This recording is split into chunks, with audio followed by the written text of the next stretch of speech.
Bom dia a todos. Que Deus possa nos abençoar, nos orientar e estarmos agradecidos a oportunidade de estarmos aqui nesta manhã, uma oportunidade bendita, né, da orientação, do apoio, dos recursos que ora casa, lar, hospital, escola nos oferece, né? E estar nessa manhã falando sobre o Evangelho é de grande responsabilidade. Chega a dar um engasgo falar do Evangelho, porque o Evangelho é tudo. Quando eu peguei o tema para estudar e verifiquei falar do Evangelho, fiquei olhando para o livro diversas vezes e pensando o que falar deste livro, né? Como diz aqui Antônio de Aquino, que aparentemente não representa nada, mas de um conteúdo tão profundo que mexe com todos, até mesmo em uma linha que se lê, num parágrafo, ele já começa a mexer conosco, né?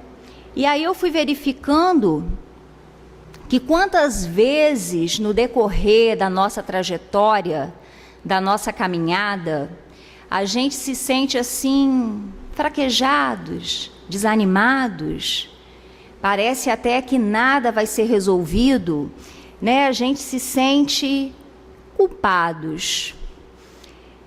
Muitas vezes não queremos nem levantar, parece que não tem força para esse caminhar. Mas a bondade do Pai, ela é tão misericordiosa, tão infinita, né, que Ele nos envia sempre, a cada amanhecer, a cada minuto, a oportunidade da gente recomeçar, a possibilidade da gente poder direcionar as nossas vidas, principalmente através da leitura do Evangelho, né?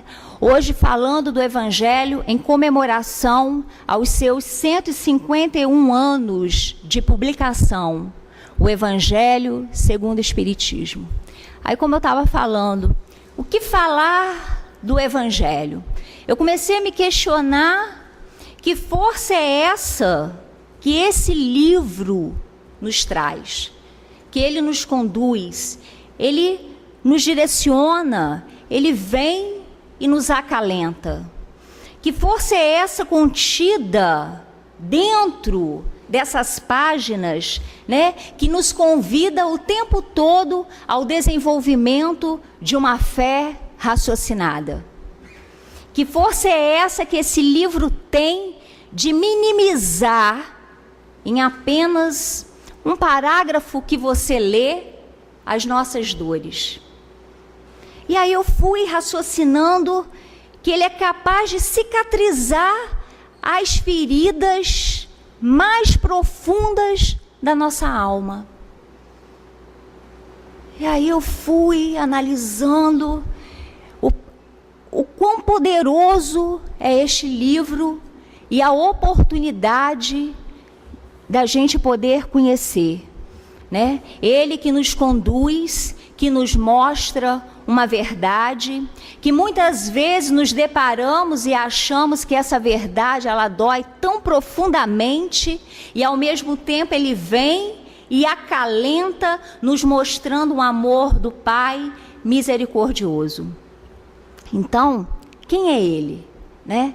Quem é o Evangelho, esse bálsamo consolador?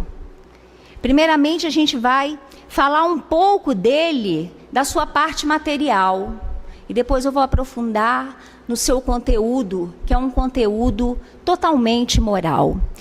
O Evangelho segundo o Espiritismo é um livro espírita, publicado em 15 de abril de 1864.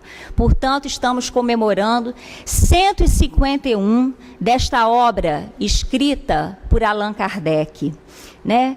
ele faz parte do Pentateuco da doutrina espírita. Contém nele todas as explicações morais de Jesus, a sua concordância com o Espiritismo e as aplicações nas mais diversas situações do nosso dia a dia. Todos os nossos problemas, nós podemos abrir o Evangelho. Ali está a solução. Muitas vezes, pela rebeldia que ainda trazemos, pelo orgulho, pelo egoísmo, a gente não quer ver. Mas está ali a resposta dos nossos problemas, das nossas dificuldades. O Evangelho, ele contém 28 capítulos, mas nós temos o prefácio, que eu diria que é uma verdadeira declaração de amor por todos nós. Nós temos a introdução, onde fala do objetivo da obra. A autoridade da doutrina espírita vem falando um pouco sobre as notícias históricas, como para a gente poder entender no decorrer da leitura, dos samaritanos, dos fariseus, dos essênios e assim por diante. Ele fala sobre os precursores da doutrina espírita, Sócrates e Platão.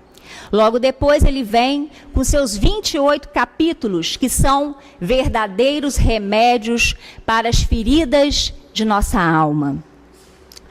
Depois ele vem, nas últimas edições agora, está vindo com a imitação do Evangelho, aonde ali é uma comunicação que foi publicada no livro Obras Póstumas, mostrando o esforço de Kardec, o codificador da doutrina, na elaboração do Evangelho. E por último, nós temos as notas explicativas, que foi publicada com o único intuito de mostrar que não havia nos trechos de Kardec nenhuma discriminação, nenhum preconceito, e que todos os seus trechos estavam baseados no princípio da fraternidade e da solidariedade contidos na doutrina espírita. O conteúdo dele é um conteúdo totalmente moral, disciplinador. Ele fala de amor, ele nos conduz. Eu diria que quem lê começa já um pouquinho a mudar, embora não se aprofunde na primeira leitura. Quem estuda já começa a direcionar os seus pensamentos e começa a se ter uma visão mais ampla. E quem pratica o Evangelho, esse sim, ele começa a ver e a conhecer o verdadeiro sentido da vida, os ensinamentos do Mestre Jesus. E ele começa, a partir do momento que ele começa a adentrar no Evangelho, a praticar, através da caridade, a sua transformação moral. Ele inicia para a gente com um prefácio, né, na certeza que somos todos protegidos. Quando a gente inicia lendo o prefácio, aonde ele diz para a gente que um imenso exército se move a partir da ordem que recebe, nós temos a certeza que não estamos desamparados. O Espírito de verdade, ele diz para a gente aqui que eles nos amam.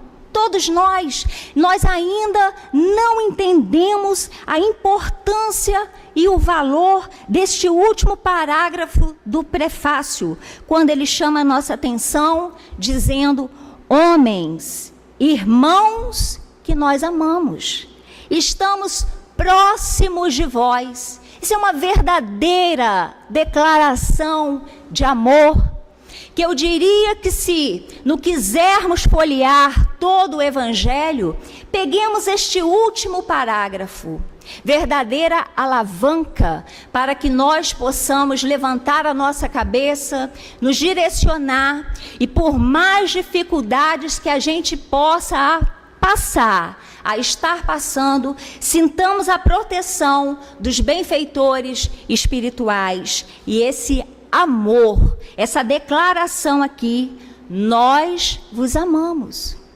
E o que ele nos pede? Amai também uns aos outros, para que possa fazer a vontade do Pai e entrar no reino dos céus. Na introdução, ele vem dizendo que a doutrina espírita, ela sempre esteve presente. E ele diz mais, ele vai mais além. O Evangelho é o verdadeiro código de conduta moral.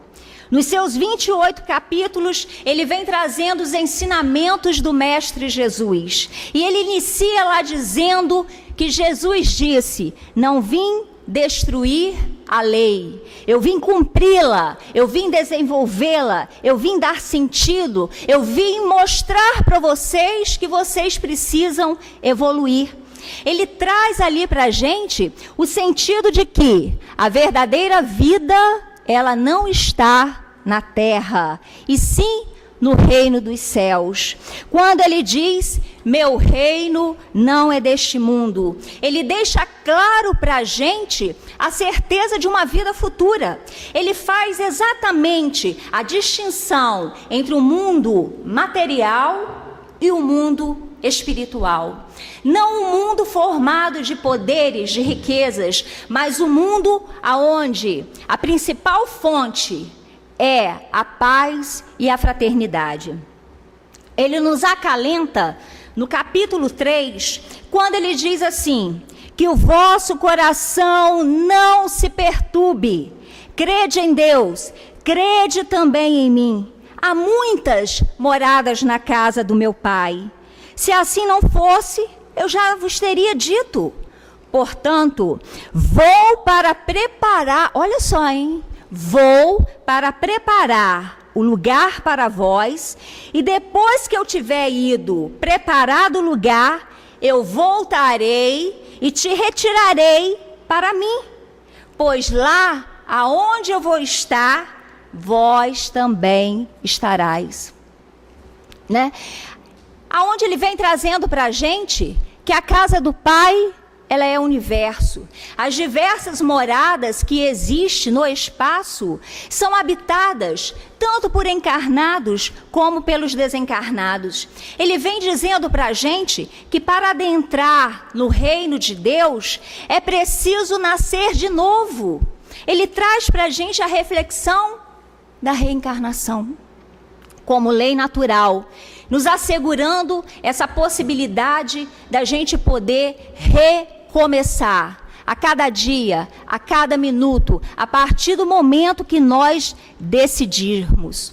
No capítulo 5, um dos maiores capítulos, ele fala sobre as aflições, aonde ele traz a clareza, a certeza de que não há injustiça, não somos nenhum pobres coitados, aonde ele nos leva à reflexão. Verifique o que você está passando. Se a causa não estiver nesta vida, com certeza ela estará em vidas para trás. Por quê? Porque ninguém padece sem uma justa causa, porque o Pai não permitiria. Se o Pai é todo bondade, justiça e misericórdia, o Pai não ia permitir que nós passássemos pelas dificuldades sem motivo nenhum. Então, ele traz para a gente também a bênção do esquecimento e nos levando ao raciocínio de que o esquecimento do passado, ele não é um castigo, e sim uma dádiva celeste. Quando ele diz, no capítulo 4, vinde a mim, todos vós que estáis aflitos, e eu vos aliviarei. Tomai sobre vós o meu jugo e aprendei de mim, que sou manso e humilde de coração. E acharei repouso para vossas almas, porque o meu jugo é suave e o meu fardo é leve. É Jesus falando para a gente que o jugo dele é o amor, é a disciplina, é ele nos mostrando o que precisamos fazer. É ele, o Cristo Consolador, vindo através desse capítulo nos dizer que está sempre ao nosso lado, que ele nos consola, mostrando que todos os sofrimentos, todas as misérias, todas as decepções que passamos, as perdas dos entes queridos, né, as dores físicas, elas encontram a consolação na certeza da vida futura, na fé, na confiança na justiça de Deus que Jesus veio ensinar. Queria poder resumir todo o Evangelho, mas o nosso tempo ele é curto. Então eu diria que ele vai nos orientando, ele vai nos conduzindo, ele vai nos educando. À medida que a gente vai passando de capítulo em capítulo, voltando lá, porque a gente nunca deixa de aprender. Toda vez que a gente volta, a gente verifica com outros olhos. Ele vai nos esclarecendo e ele acaba também nos ensinando a orar. No último capítulo, quando ele nos ensina a orar por nós mesmos, a orar pelo outro, a orar pelos desencarnados, a orar pelos doentes, pelos obsidiados. Eu diria que o Evangelho, ele nos faz encarar a razão. Ele nos leva a uma fé raciocinada. Livro libertador, como na mensagem lida no início. Ele nos traz realmente o equilíbrio, o brilho, a elevação. Ele nos traz uma força e uma coragem que muitas das vezes a gente não consegue explicar. Ele seca as nossas lágrimas, ele nos acalenta, ele nos dá o direcionamento e ele acaba destruindo todos aqueles conceitos antigos que a gente trazia das velhas seitas. Eu digo que o Evangelho, ele destrói o céu e o inferno. Ele destrói os anjos e os demônios. E ele nos mostra que podemos orar a partir do momento que nós admitirmos e reconhecermos Deus como Criador, como Pai, como comandante de todas as coisas, aonde a gente vai verificando, através da leitura do Evangelho, os conceitos morais que nos sustentam dia após dia. O Evangelho, ele oferece a todos nós motivos, na realidade, para sentirmos agradecidos, envolvidos, sustentados e compreensivos. Por mais que as dificuldades elas nos aconteçam, né? Por mais medos que venhamos a ter, quando a gente para e lê o Evangelho, pode ter certeza que uma força maior vem e nos acalenta, porque ele nos dá a convicção, ele não deixa dúvida que o que depende, a felicidade, ela depende na realidade é de cada um de nós. Ele nos dá a certeza de que somente pela transformação moral do homem, ele vai conseguir evoluir. Pela transformação do homem, é a alavanca para o seu progresso. Ele nos dá a certeza que nós não estamos soltos, largados, perdidos, desamparados. Ele nos convida o tempo todo a uma autorreforma, ao autoconhecimento de nós mesmos, a recomeçarmos, a buscarmos uma nova oportunidade através do desenvolvimento e da prática da caridade. O Evangelho segundo o Espiritismo, como disse a mensagem lida no início, Antônio de Aquino.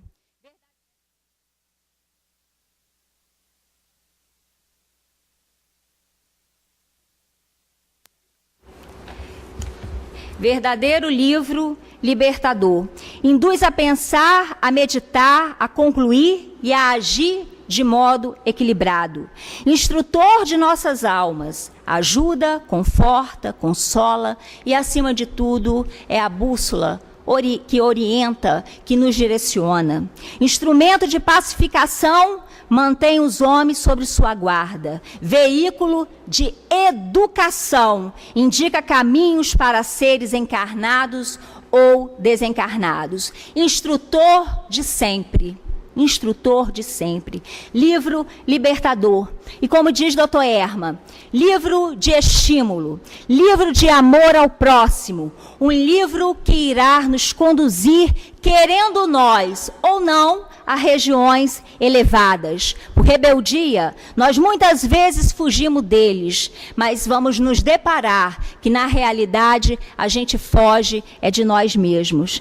Nós verificamos que ele vai nos mostrando no decorrer da sua leitura que nós não podemos parar. Embora as dificuldades elas batam na nossa porta, nós não podemos parar. Eu diria que o Evangelho, o livro precioso, uma joia rara, ele vem mostrar para a gente a verdade.